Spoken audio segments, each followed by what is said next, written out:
Today is June 10th, 2025, and we are here at the Community Media Center in Westminster, Maryland.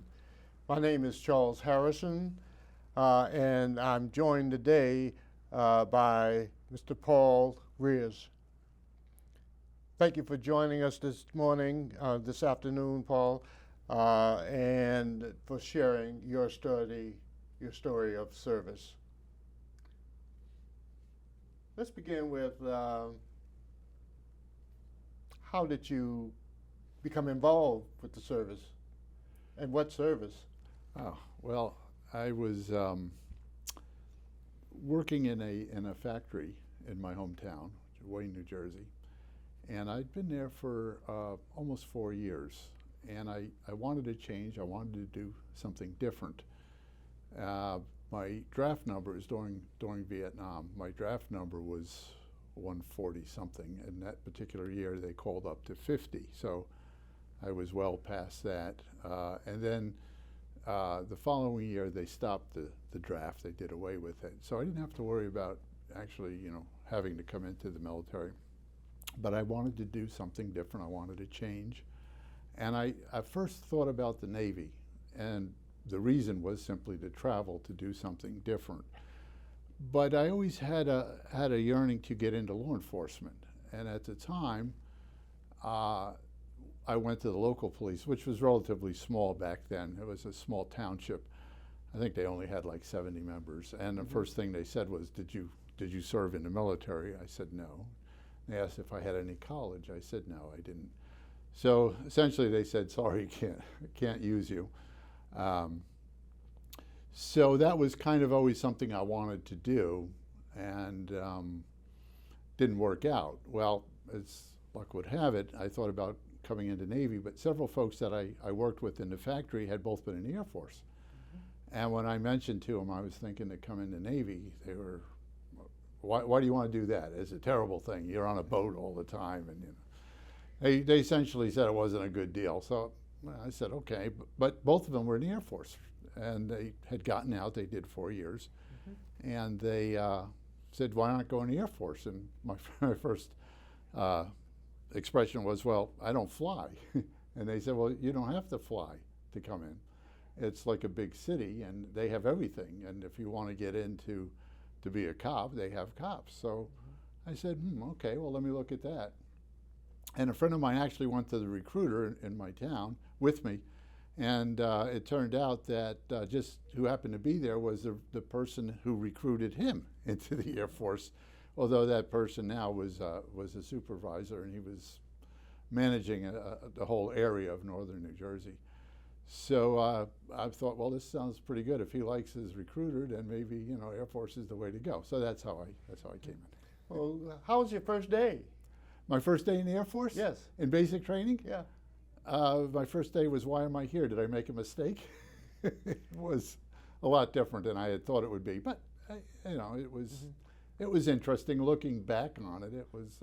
What was your job assignment? Is it for the Air Force? Is it MOS? We call it AFSC. Okay. Army calls it MOS. Yeah. Air Force Specialty Code is in the Air Force. And when I enlisted, of course, I said to the recruiter, I want to come in law enforcement. I want to be a cop. And they didn't have any openings at the time. But he said, if you come in your general career field, which is what I scored the highest on, they test you in 4 different areas: electronics, mechanics, management, or administrative, and general. So I came in general. And he said, so yeah, being in general, you can pick 3 choices of what you want in general, and if there's a cancellation, put law enforcement as your first choice, which back then was called security police. He said, if there's a cancellation, you're already in, well, you'll get it. I said, okay, well, that was kind of a mistake. But anyway, I came in and I got into communications is what I was assigned. And I really didn't know much about it, but that was, just the way it was. So I came in after basic. I went to a technical school, which was at Shepherd Air Force Base in Wichita, Texas. And it was a 12-week course at that time. And I did it, and my first assignment was in Turkey. So we have what they call a dream sheet, where you put down your choices. You know, if you want a European tour, you list the countries that you want to go. And Turkey was actually my last choice.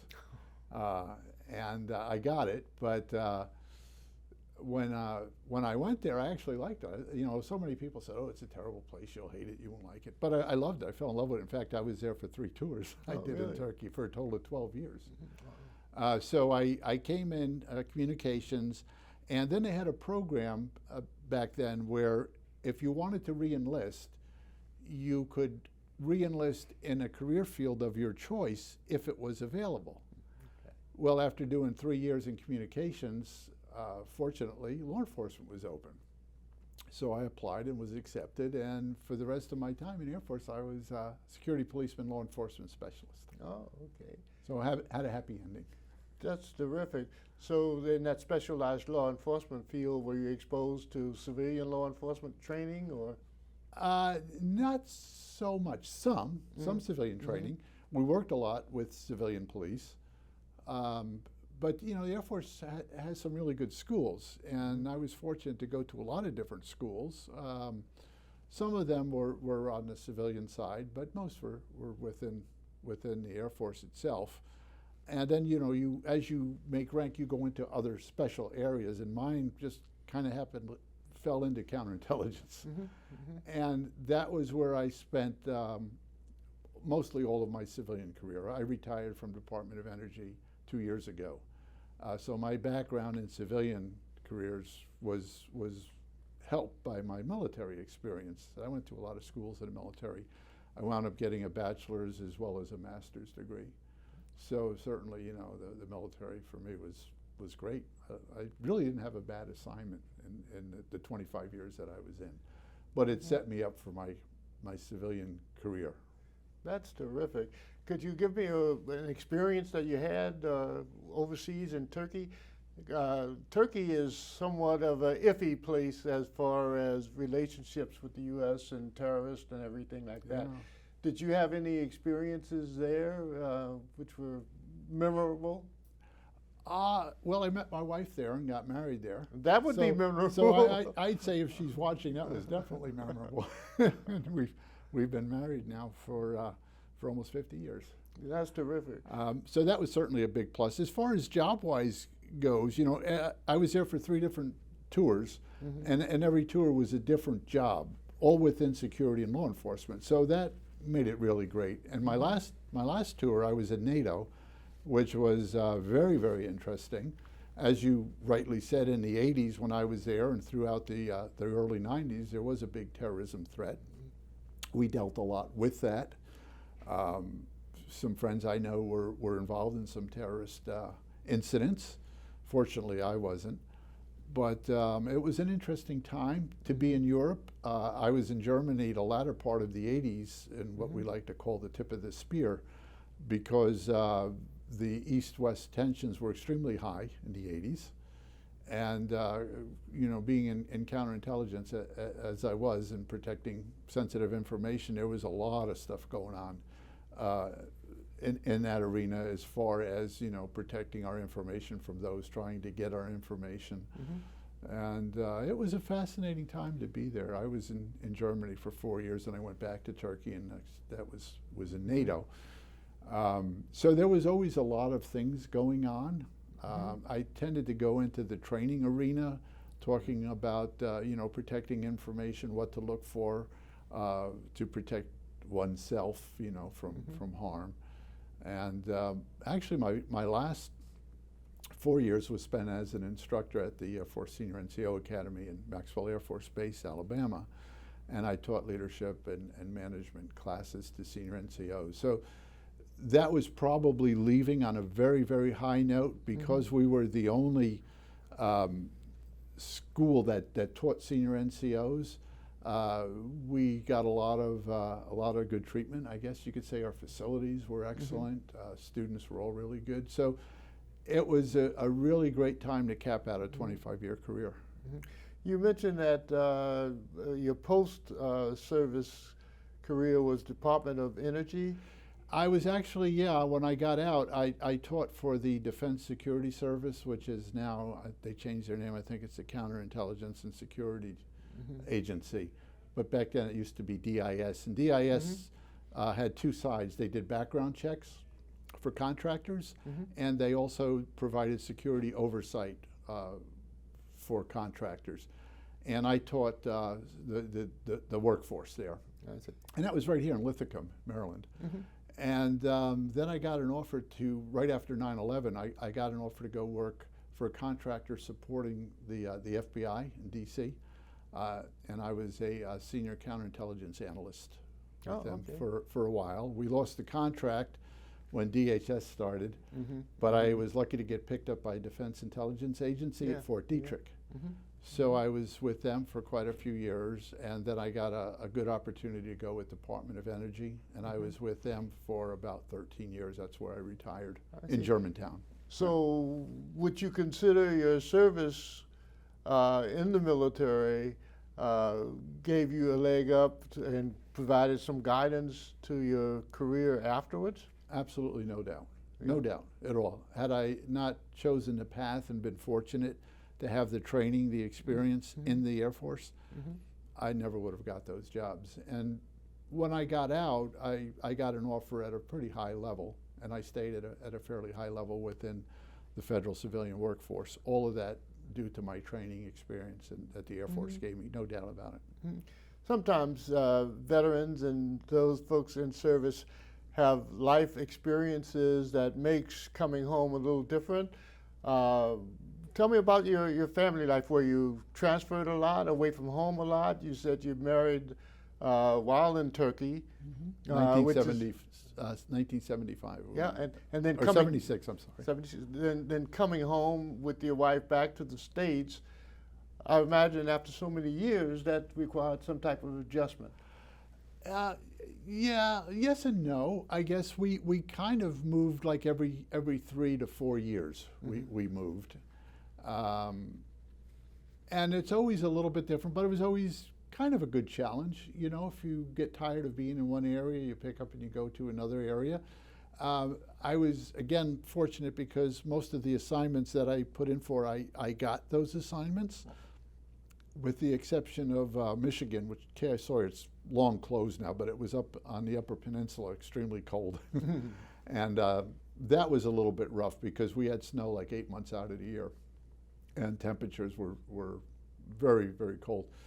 But every assignment, you know, we did okay. There was a little bit of a learning curve, I guess, but most of my assignments were overseas. And the overseas military community is a lot different than stateside because you have to rely on each other more, and we made some really good friends in those overseas assignments. Yeah, there was some challenges, but there was never anything insurmountable where we would look back and say, oh, this was terrible, other than K.I. Sawyer, which was kind of terrible. I see. Well, some of those development of friends, were they lifetime friends? Do you stay in touch with them now? Yeah, some of them we do. Yeah, absolutely. Do you frequently travel back and forth overseas since you've been back? No, you know, I really haven't. My wife's gone home a few times to Turkey, and I hope one day to go back there. I loved it. I really had good times, really good friends. Sadly, some of them are not with us any longer. But no, I haven't really traveled outside of the country since I retired in June of 2000. Do you belong to any post-service organizations? No, I don't.